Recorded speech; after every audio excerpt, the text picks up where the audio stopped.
आज आपल्या शाळेमध्ये वेगवेगळ्या पदासाठी निवडणूक आयोजित केली होती व त्या पदासाठी वेगवेगळ्या मुलांनी अर्ज देखील भरले होते आणि त्यांना त्यांच्या अर्जानुसार त्यांना चिन्ह देण्यात आले होते व आपल्या शाळेमध्ये सुंदर अशी वर्गखोली, त्या वर्गखोलीला बूथ बनवले होते आणि त्या बूथ मध्ये मतदान ज्या पद्धतीने असते त्याच पद्धतीने व्यवस्था केली गेली होती। माझ्याकडे 1 नंबर पद दिले होते आणि मॅडमकडे 2 नंबर पद दिले होते। अशा पद्धतीने मतदान प्रक्रिया शार्प 8 वाजता सुरुवात झाली आणि मोठ्या उत्साहाने विद्यार्थी मतदान करत होते। त्यांच्या मनामध्ये जिद्द आणि उमेद होती की हा कार्यक्रम आपल्या शाळेमध्ये झाला पाहिजे आणि आपल्यातून कोणतरी मुख्यमंत्री झाला पाहिजे।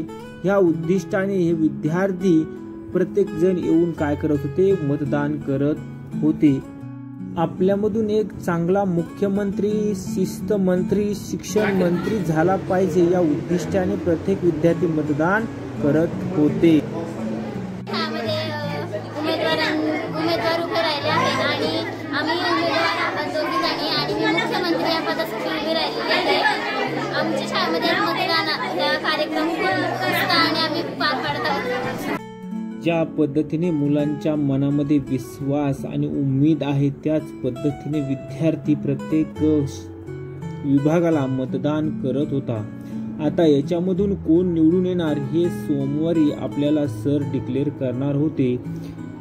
आता सध्या फक्त आज निवडणूक होणार होती, प्रत्येकाला वोटिंग होणार होतं। त्याचबरोबर प्रत्येक शिक्षकाने देखील प्रत्येक विभागाला मतदान दिले, जेणेकरून जो विद्यार्थी या पदासाठी खरोखर शोभेल किंवा खरोखर ते हे पद त्याला झेपेल अशा विद्यार्थ्यांना आम्हाला देखील काय करायचं होतं, निवडून द्यायचं होतं। यामुळे आपल्या शाळेमध्ये ही निवडणूक ठेवण्यात आली होती आणि ह्याचा निकाल आपल्याला सोमवारी दाखवला जाईल। धन्यवाद।